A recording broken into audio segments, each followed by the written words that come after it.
El humor es subjetivo y se divide en varias categorías. Se divide por colores, desde el humor blanco, que es el tipo de humor más inocente, hasta verde, que sería algo así como lo que ocurre con Sanji y las mujeres. También se divide según la psicología, como el humor afiliativo, que sirve para aliviar el ambiente en una conversación, hasta el autodescalificativo, que trata de la desgracia propia. Y así el humor también se clasifica en sabores, saberes y muchas otras cosas que terminan en es. Ahora, es imposible que una sola persona sea compatible con todos los tipos de humor. Entonces, siendo el sentido del humor tan subjetivo, ¿cómo se sabe si algo es gracioso? Según un reportaje en el portal inglés The Conversation, si bien hay 4 corrientes que intentan explicar por qué algo es gracioso, en un sentido general, para que algo lo sea o tenga un fin cómico, tiene que tener como requisito que es algo inofensivo tanto para el medio que relata como para el espectador. Y también tiene que haber una especie de choque o incongruencia con la realidad. Por otra parte, existen límites dentro del humor, que tanto el portal español La Vanguardia como el artículo de María Soy Fontopoulou para el Ministerio de Educación, Cultura y Deporte, MECD, están de acuerdo en que no existe un límite para hacer comedia, sino que son las limitaciones del ser humano, es decir, su cultura o incluso su moral y ética, las cosas que se encargan de limitar que algo sea o no gracioso. Además, se habla de cómo el paso del tiempo se encarga de que algo que ya era gracioso deje de serlo, como un meme que va perdiendo la gracia, porque los valores o el contexto social cambian y evolucionan con el pasar de los años. Por último, existen 3 elementos que sirven como guía o estructura para hacer algo gracioso, que son el timing, que es el ritmo, es decir, las pausas, la velocidad con la que cuentas algo o el tiempo que le das a la exposición a algo en específico. Como ejemplo tenemos Bette La Verge, que su comedia se sostiene sobre todo en el ritmo. Luego tenemos Delivery, que es lo que se necesita saber antes de un momento gracioso, es la presentación a un remate. Este es el punto fuerte en el stand-up, sobre todo en comediantes como Taylor Tomlinson, Franco Escamilla, etc. Pero el tercer elemento es el más importante, y ese es el ingenio, que es la creatividad de una observación o la idea en sí misma. Resumiendo, se necesita contexto para entender la gracia de algo. También tiene que ser incongruente para sacarte de ese contexto y que sea gracioso. Finalmente, algo deja de ser gracioso cuando dejas de tener contexto o deja de ser inofensivo. Todo esto se hace considerando 3 elementos. Pero ya basta de tanta información y pasemos a One Piece. ¿Qué te llega a la mente cuando piensas en su momento más gracioso? En lo personal, fue toda la escena que ocurrió luego de su partida de Arabasta. Luffy insultando a Zoro con Santorio. Luego llega Robin y se va ganando a la tripulación uno por uno. Esto para mí fue peak comedia. Pero quiero que tú mantengas presente el momento que a ti se te ocurrió en lo que resta del video. Ahora, si hay algo que tiene One Piece, es que es ridículo de amor. Y ese es el primer elemento que vamos a cubrir, el cómo presenta su mundo y quienes lo habitan, es decir, su delivery. Dentro de la historia, cada vez que se presenta a alguien relevante, aparece de forma ridícula, y es esa misma forma estúpida en la que se presentan por primera vez que se te quedan marcadas en la mente. Franky se da a conocer bailando en tanga, Aokiji aparece dormido de pie, Hancock hace su pose y patea focas bebés, a Crocus le hacen todo un gag, a Ace lo creen muerto porque se quedó dormido sobre su comida, Barba Negra se pelea con Luffy por un puto pie, y así hay varios ejemplos. Pero no solo pasa con las personas, sino que la introducción a nuevos lugares también llegan a tener algo de ridículo, como juguetes con vida, una isla sobre un elefante, montañas con forma de cactus, y así hay varios ejemplos. Pero no es hasta que una vez cruzas esa barrera que la comedia de One Piece, su historia o sus acontecimientos se encargan de que lo que superficialmente parece ridículo, con un poco de contexto cambie tu perspectiva.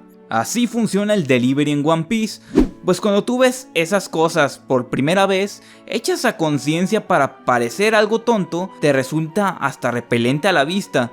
Es algo que es inusual en la comedia, porque primero te presenta un escenario absurdo, algo como un imbécil vestido de bebé, luego de que te da contexto, convierte lo que parece ridículo en algo hasta trágico. También, One Piece trata de que el inicio de muchos de sus arcos partan de una introducción cómica, entonces cuando se acerca el final, usa un recurso que se llama callback, que es cuando se vuelve a llamar un chiste ya utilizado, de ahí el nombre, pero en este caso, ese chiste que se usó es reinterpretado para dar un cierre que llega a ser hasta poético. De hecho, a pesar de que en la serie se llegan a explorar otros géneros además de la acción, aventura o el drama, lo hace también con una introducción cómica, pero a pesar de que se usan estos géneros para darle variedad a la historia, Oda no permite que se pierda el punto de vista cómico y dramático del que respira One Piece. Otro gran punto que tiene es el humor referencial, que es mal llamado humor inteligente, énfasis en inteligente, si ves las comillas, que es una clase de humor que apela a un conocimiento previo para hacer un chiste. Por ejemplo, le pedí un consejo a un electrón. ¿Y te sirvió? La verdad no, fue muy negativo. Este es un chiste que requiere que sepas sobre átomos. One Piece hace referencias a historias y a la cultura popular en general, y hace que esas referencias formen parte de su mundo y dan una sensación de veracidad a lo que muestra, a pesar de lo increíble o ridículo que se ve. Ver a Usopp, un chico de nariz larga, gritando que vienen los piratas, es algo que nos recuerda a dos grandes historias sobre mentiras. Un viejo vestido como caballero que monta un animal de dudosa capacidad es algo que nos recuerda a cierto hombre de algún lugar de la Mancha de cuyo nombre no quiero acordarme. Historias de fantasmas en el mar o ciudades y edificios que resultan extrañamente familiares son cosas que One Piece puede mostrar bajo su propio contexto, y no necesitas entender en qué está basada cada cosa para disfrutar de lo que estás viendo, pero si lo entiendes es más divertido, y lo mejor es que estas referencias están introducidas de manera sutil. No es como esos medios que parece que están haciendo un comercial de referencias, así que para variar es bueno ver cómo alguien se esfuerza mientras que los demás solo hacen lo mínimo posible. Henry Bergson, en su ensayo La risa, propone que para ser un personaje chistoso tiene que oscilar entre dos sentimientos radicalmente opuestos, y de esta manera, señalando los aspectos que parecen dados por hecho en la vida, convierte la fantasía en un aspecto de moralidad. One Piece de esta manera te presenta a su elenco forzando una primera impresión negativa. Zoro el demonio crucificado, Nami la ladrona sin escrúpulos, Usopp el mentiroso, Sanji el violento mal hablado, Chopper el monstruo, Robin una asesina, Franky el villano en turno, Brook un fantasma y a Jinbe lo conocimos por ser el jefe de Arlong. Todos ellos tienen en común que se nos presentan por su peor aspecto, y de esta manera hace que sea chistoso el verlos desafiar esa primera impresión. Vemos a Zoro, a quien todos le temían, comer comida del suelo por consideración a una niña. Vemos a Sanji alimentar a una persona luego de que le dio una a otra. Vemos a Robin ayudar luego de que supuestamente asesinó a alguien. Todos mezclan su lado bueno y malo, retando la opinión que das por hecho sobre ellos, y esto los convierte en algo que es divertido y llega a ser hasta conmovedor. One Piece tiene esa forma de hacer las cosas. La primera impresión es muchas veces falsa. Así tenemos a Hawkback, el CP9, Viola, Pudding, etc., que empiezan con una impresión positiva y terminan siendo los malos. Pero dependiendo del contexto de su arco, su comportamiento cambia para criticar un aspecto moral de la vida. Otro aspecto son los villanos, que son construidos para parecer figuras invencibles porque todo lo que sabemos de ellos es a través de rumores o del boca a boca. Krieg era el pirata que reinaba el Mar del Este, o sabemos que Moria se enfrentó al tú por tú contra Kaido. Los Shichibukai se forman por la impresión que nos dio Mihawk, y los 4 emperadores por lo que representó Barba Blanca en Marineford. Nótese que ni Mihawk ni Barba Blanca eran antagonistas en el el arco en el que los vimos en acción, pero con sus apariciones nos dejaron la idea de que el grupo al que pertenecen son igual de fuertes que ellos. Y aunque hay algo de verdad en esto, lo que realmente vemos es una sátira al villano todopoderoso que es típico de estas historias. Un ejército de más de 500 usuarios del tipo Zoan, claro que es verdad, si allí están. Katakuri, el hermano perfecto, cuya espalda jamás ha tocado el suelo, pues es perfecto para mí. Los villanos tienen un aspecto chistoso o una risa ridícula para que el espectador dude de su capacidad y le da un sentimiento de engaño a la información de su propia obra. Más adelante desarrollaré algo que falta sobre el tema de los villanos, porque también resultan más imponentes que ridículos, pero por el momento solo recuerden esto. La idea de esta clase de villanos va de la mano con una historia que se cuenta en el mundo de la comedia, que dice que la persona más cercana al rey es el bufón, porque era el único ser en todo el reino que podía tocar a su majestad. Y de la misma manera, todos los villanos que parecen estar en un pedestal o en una posición de vacas sagradas son alcanzados por Luffy, el bufón burlándose del rey. Un running gag es un chiste que se repite una y otra vez. En la sitcom son algo común. Tenemos como ejemplo a Sheldon tocando la puerta 3 veces en The Big Bang Theory, a Rowdy en Scrubs, las frases célebres de Barney en How I Met Your Mother, etc. En el anime también son un recurso bastante utilizado, sobre todo en el shonen, como por ejemplo en Fairy Tail, donde cada uno de los protagonistas tienen un maldito running gag. Lo mismo pasa con Katekyo Hitman Reborn, e incluso Denji siendo un simp en Chainsaw Man es un running gag. One Piece no es la excepción en cuanto al uso de este recurso, pero aún así tiene algo que lo distingue del resto, ya que el 99% de los running gags tienen una razón de ser, un trasfondo. Vamos a ver, ¿por qué Sheldon toca la puerta 3 veces? Porque tiene TOC. ¿Por qué Natsu se marea cuando está en un transporte? Porque es un Dragon Slayer. ¿Por qué Barney contesta please cuando le preguntas de su trabajo? Por favor. Todos estos tienen en común que hay una justificación para lo que hacen, pero la intención de dar gracia está por encima de la justificación, es decir, utilizan una condición para ser graciosos y que el contexto no importe tanto con tal de divertir. Pero ahora, ¿qué pasa con One Piece? El running gag de Usopp son sus mentiras, pero estas son su forma de mantener esperanza. Sanji es un simp, porque las únicas personas que le mostraron amabilidad en su vida fueron mujeres, y su padre Seth, el único principio que le tuvo que enseñar fue el de jamás golpear a una mujer. Nami idolatra el dinero, pero es porque creció en circunstancias en las que siempre le hizo falta. Brook hace chistes porque es un esqueleto, pero también es por el trauma de haber estado solo durante 50 años, repitiéndose que estaba muerto mientras deliraba sobre sus compañeros fallecidos. Robin siempre tiene un comentario turbio, pero es por haber vivido esperando lo peor. Los running gags que los acompañan son una consecuencia a un trauma, es decir, tienen un trasfondo, y más allá de ver con optimismo una tragedia, esos running gags existen como una cicatriz. Porque Nami puede idolatrar el dinero, pero jamás lo pondrá por sobre la vida de una persona. Solo con su pésimo sentido de la orientación, es el que curiosamente más habla sobre el destino. Usopp es un mentiroso y un cobarde, que al momento de la verdad siempre da la cara. Detrás de los comentarios turbios de Robin hay una niña optimista, y sobre todo Chopper. Chopper en sus inicios tenía un running gag en el que gritaba por un doctor cuando alguien estaba herido, olvidando que él es, de hecho, un doctor. Y conforme fue avanzando la aventura, ese running gag se fue perdiendo porque su confianza creció y ya de verdad se sentía como el doctor de una tripulación pirata. Esos running gags no son una justificación para hacer reír, sino que sirven para entender su identidad, dar a conocer quién es cada quien a través de algo que solo aparenta ser chistoso. Podemos ver cómo Frankie es sensible pese a lo que aparenta, o podemos ver cómo alguien experimentado que siempre parece tener el control de la situación lo pierde al adaptarse a un nuevo ambiente, volviéndose parte del grupo. Son cosas graciosas pero que se sienten significativas. Y ya que estamos hablando de algo gracioso y significativo, es momento de hablar sobre...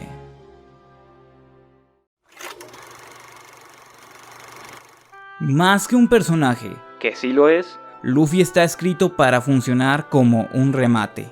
Es la representación del ingenio que hay en One Piece para hacer reír, porque es incongruente con el contexto que se te plantea, partiendo de que es un pirata que más que perjudicar, ayuda. Pero su incongruencia va más allá. Dice cosas duras sobre la guerra, pero es el primero en tirarse a llorar cuando alguien muere. Dice que nadie debería reír cuando alguien muere, pero él sonríe ante su propia muerte. Y dice que quiere ser un rey sin conquistar nada.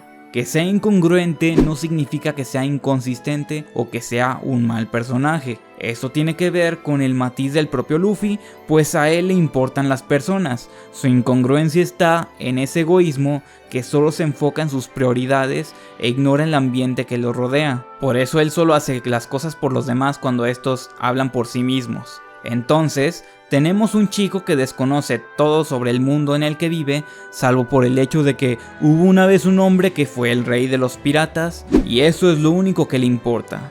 Ahora te voy a mostrar el ejemplo perfecto de cómo funciona Luffy como remate y como el protagonista a la vez. Estamos en Arlong Park, vencieron a casi todos los Gyojin y rescataron a Luffy para que por fin pueda pelear. Recordamos todo lo que Arlong le hizo a Nami, el cabrón no deja de hablar sobre que es una raza superior y ya estamos empinadísimos con su idea de racismo. Entonces Arlong le suelta una pregunta a Luffy. ¿Sabes cuál es la aterradora diferencia entre tú y yo? En este momento ya estás hasta la madre de que te restrieguen que los Gyojin son los mejores y que los fuchihumanos no y la chingada. Pero Luffy contesta. La nariz. Te suelta el mejor remate en el peor momento posible. Cuando hablé de que Luffy remataba a los villanos, me refería más a esto que al hecho de que los derrota, pues esos tipos que están en un pedestal son rebajados a su mera apariencia. Moria deja de ser un Chichibukai y se convierte en el tipo cebolla. O Lucci deja de ser el asesino del gobierno y se convierte en el tipo de la paloma. Todos pasan a ser unos cualquiera en el momento en que Luffy les pone un apodo, y a su vez cuando Luffy usa sus nombres es en señal de respeto. Este es uno de los matices de Luffy que se pueden ver gracias a la comedia.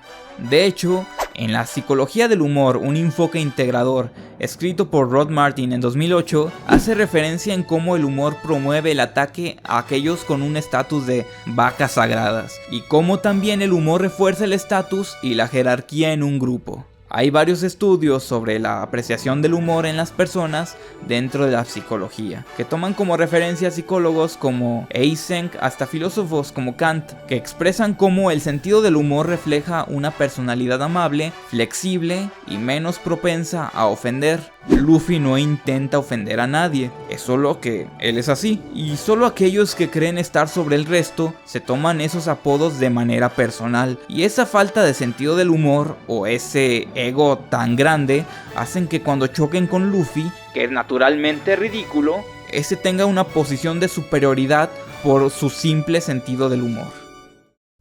Voy a hacer un pequeño paréntesis, y es que en el live action hay un par de líneas que están fuera de este Luffy. Por ejemplo, Nami y Zoro están peleando y Luffy dice: parece que hay un poco de tensión en la tripulación. ¿Cuál tripulación? Esto implica que Luffy puede leer el ambiente, y eso es algo que jamás ha hecho. Creo que más bien diría algo como jajaja, qué bien se llevan estos, o algo así. Esto es importante porque no es lo mismo contestarle a Arlong con sarcasmo, que solo la nariz es lo que los diferencia, sabiendo que hay un tema racial, a realmente solo considerar la nariz y no todo el tema racial, porque genuinamente ve a los Gyojin como iguales pese a la apariencia. Ahora, esto no significa que se arruinó el personaje ni que el live action sea una porquería. En palabras de Oda, hay diálogos que no son de Luffy, pero que a este actor interpretando a Luffy parecen funcionarle. Así que esta adaptación hay que verla como algo independiente. Una de las cosas que caracteriza a One Piece es que antes del clímax, en la gran mayoría de sus arcos, hay un punto en el que hay mucha tensión pero simplemente se rompe con la aparición de Luffy. Como ejemplo de esto está Enel en Skypiea, ya que Zoro, Robin y todos están derrotados. La isla iba a ser destruida y Nami no tenía otra opción más que irse con el tipo que hizo mierda todo. La tensión es tal que ha habido personas que olvidan que Luffy es de goma y básicamente le puede ganar a Enel. Entonces cuando llega y Enel se da cuenta que sus ataques no funcionan, porque pues es de goma, es que pasa lo siguiente. Así hay varios momentos, como cuando Luffy pasa por el espejo en Whole Cake, o cuando sonríe en Lockdown, o cuando se despierta luego de ser envenenado en Impel Down. Cuando estos momentos llegan, aún no se ha solucionado nada, todavía se necesita hacer algo para resolver el conflicto, todavía hay peligro. Pero en este punto, luego de que la tensión no hacía más que subir, Luffy llegó a romperla creando una sensación de alivio. Basándome en un estudio psicológico sobre el humor como herramienta de afrontamiento, aquí Luffy juega un papel que produce un cambio cognitivo afectivo que deriva en la reestructuración de la percepción de una situación, convirtiendo lo que es peligroso en algo que no lo parece a pesar que lo sea. Y debido a esto, lo que viene después se siente lento o menos impactante. Oda siempre ha dicho que lo único que pretende con One Piece es divertir. Usa este punto de ruptura para relajar al espectador, dándole un respiro de tanta tensión y luego retoma el ritmo. Por eso creo que siempre que pasa de este punto, aparece un elemento en la trama que limita el tiempo, para que la tensión nuevamente vaya creciendo hasta que esta vez todo se resuelva en el clímax. Esto que acabo de explicar es una montaña rusa, sí, y así es como funciona el timing en One Piece. El tiempo en la comedia es el cómo se relaciona el público con lo que está viendo. En medios como el rakugo o el stand-up, se tienen que adaptar pausas o alargarse en algún tema con tal de darle tiempo al espectador de reaccionar. El anime de One Piece pertenece a un medio visual, por lo que dentro del marco de toda la historia, cada capítulo tendría que tener un momento divertido para ser memorable. Pero muchas veces el director en turno no es la persona más indicada para adaptar esos momentos. Por ejemplo, en el capítulo 980 del manga, luego de que Luffy la armara buena por el Oshiruko, de repente un edificio se derrumba y aparece Zoro regañando a Luffy por el escándalo. Pero cuando le dice que ellos tiraron la bendita sopa, Zoro dice: si es así, entonces los partiré en dos. Y hay un diálogo que dice: ¿por qué se enojan por la sopa? Esto es gracioso, primero, porque es un callback a cuando los Mugiwara le dijeron a Jinbe que Zoro se iba a perder, continuando con ese chiste. Segundo, porque el diálogo de Zoro es irónico, ya que él está haciendo el mismo escándalo que Luffy. Y tercero, porque es un chiste que tiene de cómplice al espectador, ya que solo nosotros sabemos en verdad por qué la sopa es importante. Pero el anime primero quita la sorpresa de la aparición de Zoro mostrándolo cortando el edificio. Luego alarga la interacción entre Luffy y Zoro y le mete música que hace a la escena más dramática. Finalmente quita el remate, su comida el chiste y simplemente acaba el episodio. A pesar de que sucede lo mismo que en el manga, el tiempo y el enfoque son diferentes. Así que la dirección le termina dando a la escena un sentido épico en lugar del cómico que debería. Esto no significa que el anime sea malo, de hecho muchas veces ha mejorado cosas y ha dotado a la obra de vida, solo que a veces se le patinan algunas cosillas, así que me voy a enfocar en el manga.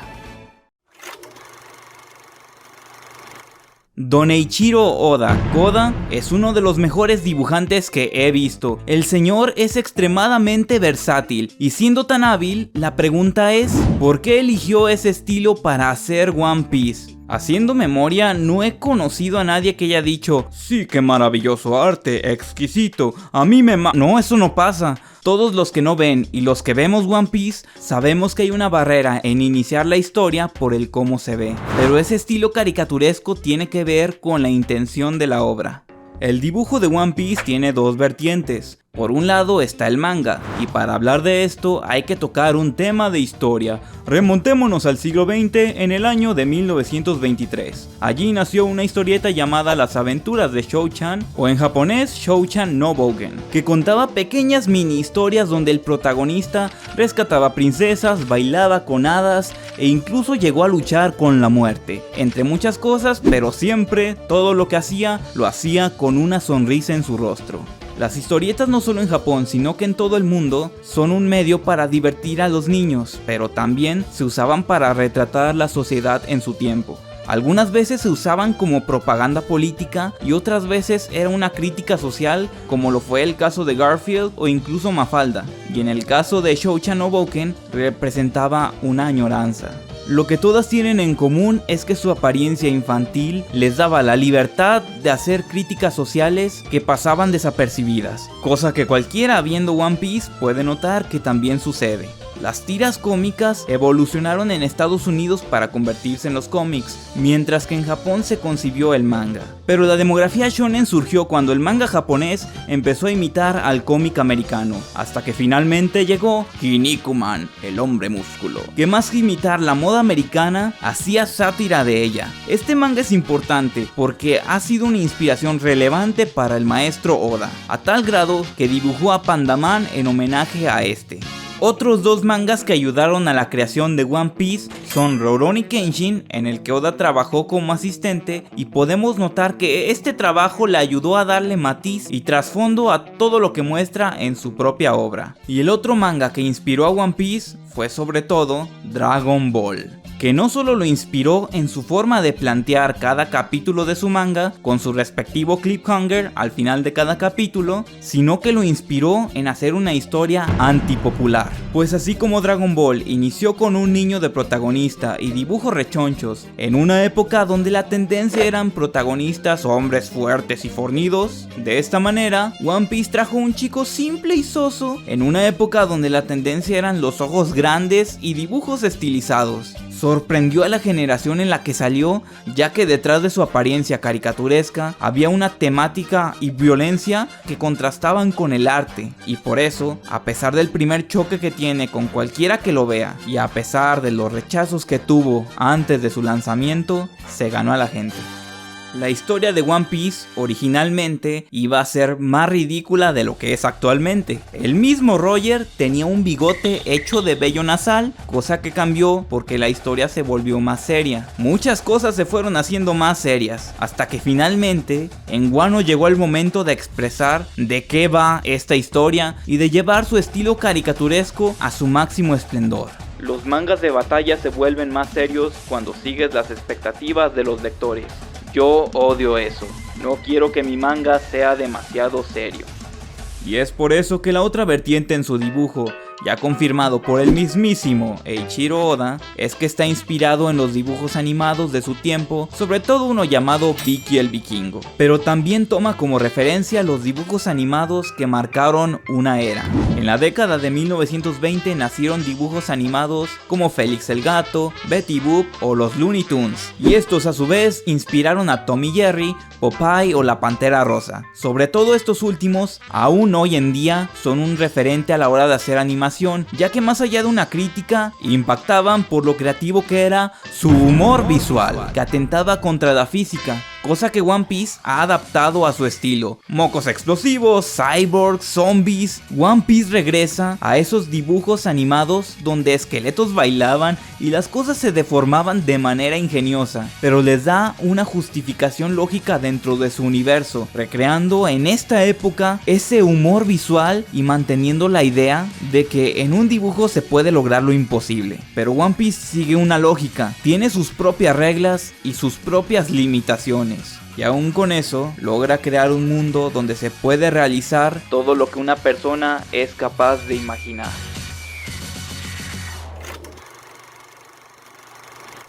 Probablemente en algún punto has visto en un programa, película o incluso leído que se inicia una escena con la frase "y yo le dije", como por ejemplo Le dije, no me mires con esos ojos, ¿te ha pasado? Este es un típico chiste de "y yo le dije". Es un chiste que involucra al espectador, y hay muchos chistes parecidos que apelan a la imaginación, ya que el imaginar lo que ocurre en la escena sin que te lo muestre es gracioso, y no hay nada que supere a la propia imaginación, ya que representa un ideal. Muchos medios han usado la imaginación del espectador para crear una idea, cosas o personajes llenos de características tan increíbles que resulta gracioso que existan y convivan con lo que entendemos es real, creando un mito para el espectador. En la película El Invisible Harvey está Harvey, un conejo gigante al que no sabemos si es real o no, y ese misterio hace que el mensaje de la película sea esperanzador. En iCarly, la figura de Calceto se mantiene como un misterio para que de esta manera sea más gracioso, y en El Quijote, Dulcinea está tan idealizada que no podía ser otra cosa más que otro delirio del caballero de la triste figura. El imaginar, el intentar adivinar qué es el One Piece es algo que por sí mismo es divertido, pero el saber qué es el One Piece no es algo que la serie se pueda dar el lujo de dejar a la imaginación, porque aunque esto empezó con la creencia de ser un típico tesoro, debido a que se nos expuso el mundo y el contexto bajo este tesoro durante tanto tiempo, es que ahora está tan idealizado que no habría una forma en que lo que realmente resulte ser coincida con lo que el espectador espera de él, o así sería. Pero ¿sabes qué pasó en el momento más cercano de saber qué es ese tesoro? Roger se rió. Mucho he dicho en este video de cómo los engaños funcionan para hacer de la serie algo mucho más divertido. Pero en una historia donde el genocidio y la muerte se usan para ocultar lo que es este tesoro, el hecho de que descubrir lo que es cause risa parece incongruente. La risa redujo el misterio a una intención. La risa en One Piece es un instrumento que cuando viene de un villano lo hace chistoso, pero también se usa como un símbolo para transmitir algo que va más allá de lo evidente.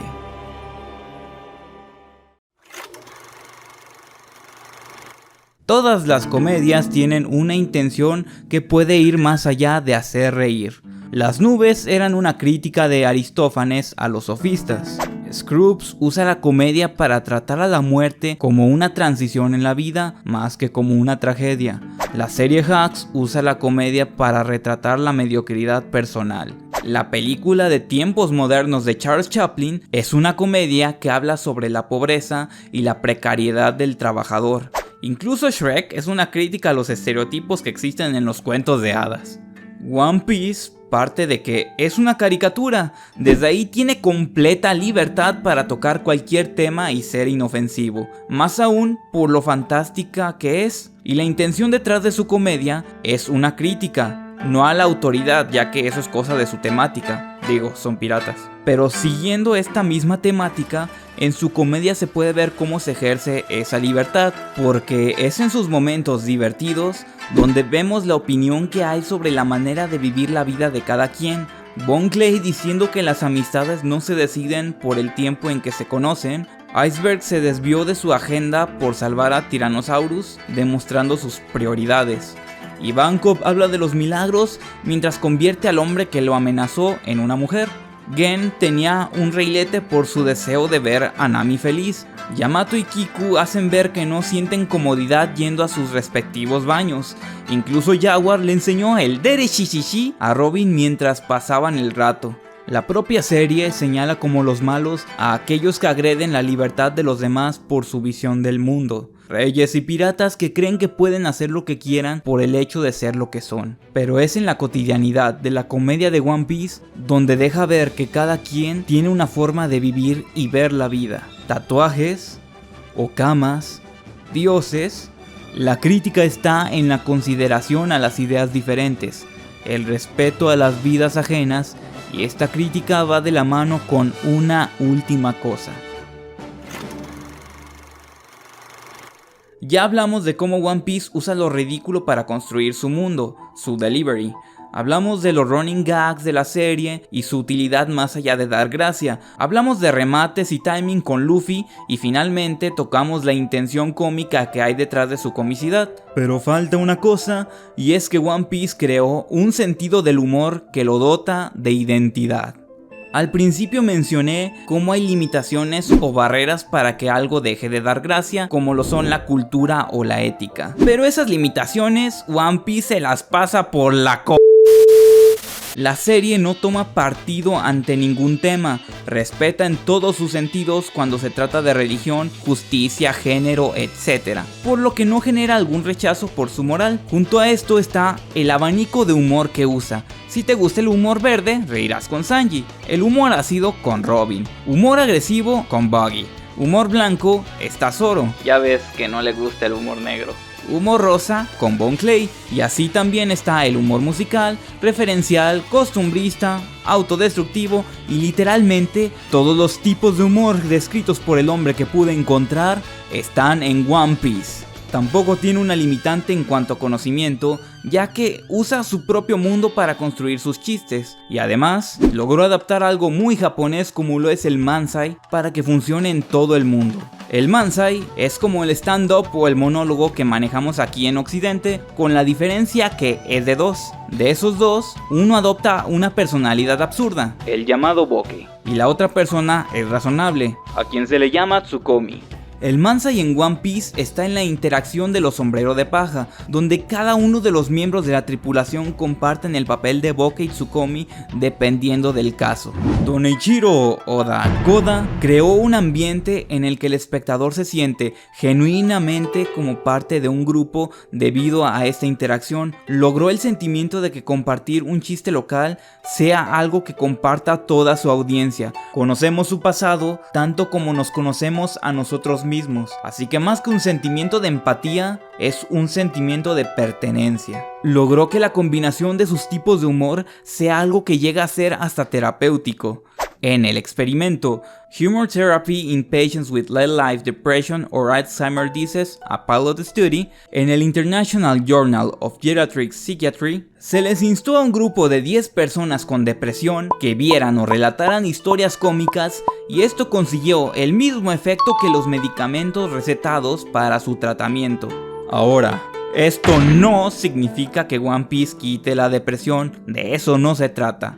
A lo que quiero llegar con esto es que con todo lo que se ha expuesto sobre su comedia, One Piece hace una ayuda muy positiva para alguien que más que un trastorno serio, tiene una aflicción. Es decir, si una persona está pasando por un rompimiento, el divorcio de sus padres, problemas en la escuela, en el trabajo o cualquier experiencia negativa, One Piece es algo reconfortante. Y es que creo que hay algo mágico en el mundo que creó que a muchos nos llegó a lo más profundo del corazón. Porque es toda una experiencia ver la vida desde un punto de vista tan pleno. La mismísima canción del saque de Binks se presenta de forma irónica, pues se da a conocer en una tragedia cuando la propia canción toca el tema de la muerte, como algo que eventualmente ocurrirá. Pero también hace referencia a que incluso un esqueleto parece esbozar una sonrisa. Un mundo lleno de historias trágicas, donde la aparición de Luffy rompe con ese patrón, hace ver ridículo lo que es peligroso. Una historia llena de risas extravagantes hace que el sonreír sea contagioso, y el ver cómo se sonríe ante la muerte, ver cómo se entregan a un ideal, hace que también sea contagioso la idea de vivir de manera plena. La malicia de sus personajes, al combinarse con esa forma tan peculiar de humor, crea un sentimiento de pertenencia o de compañerismo. Todo está hecho para que se sienta vivo, y cada momento, cada maldito momento es divertido.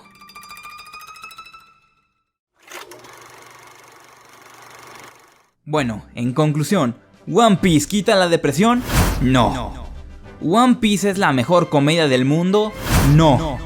Entonces, ¿de qué carajo sirvió ver todo esto? Te preguntarás. Pues a ver, primero que nada, quiero agradecer que vieras este video. Este video está hecho solo para fans de Hueso Colorado, así que si eres fan casual, espero que me perdones porque a lo mejor sientes que perdiste tu tiempo y me disculpo por eso. Pero realmente fue mucho trabajo y mucha investigación. De hecho, todas las fuentes que consulté están en la descripción, para que veas que no me inventé todo, solo algunas cosas. Por eso es que realmente no tienes idea de cuánto agradezco que te tomaras el tiempo de ver esto. Lo segundo es que he visto como muchas veces se le pide a One Piece que sea más trágico, pero creo que no entienden las motivaciones de Eiichiro Oda o sus intenciones, o sí las entienden y aún así buscan algo en One Piece que saben que no van a encontrar. Y creo que hay que darle más crédito por todo lo que este autor ha hecho y ha logrado solo por buscar hacer su obra más ambiciosa, lo más divertido posible. Digo, hay más obras con más o menos la misma longitud que One Piece, como Detective Conan o Hajime no Ippo, que no han logrado atrapar a tanta gente como One Piece, y creo que más que estas dos tengan un problema o un nicho muy reducido, es más un logro de One Piece que ha logrado divertir con su comedia y conectado más con el público. Y lo tercero es más una incertidumbre. Al principio mencioné que una de las cosas que le pueden quitar la gracia a algo es el paso del tiempo. También te pedí recordar el momento que para ti sea el más gracioso, y a lo largo del video mencioné como uno de los fuertes de One Piece es su humor cotidiano, cosa que puede transmitir incluso en medio de una batalla. La cosa es que cuando una persona recuerda problemas o dificultades que tuvo en su pasado, ahora que ya son inofensivas, se convierten en anécdotas graciosas. Pero cuando recuerdas momentos felices, cosas que compartiste con alguien, esos recuerdos se vuelven melancólicos. Así que para finalizar el video, solo quisiera que consideraras cómo recordarás ese momento cuando One Piece llegue a su fin. Si tienes alguna recomendación, como algo que pueda mejorar, algo que quieras ver en el canal o simplemente quieres discutir, deja tu comentario. Eso es todo en esta ocasión, te veo, hasta la próxima.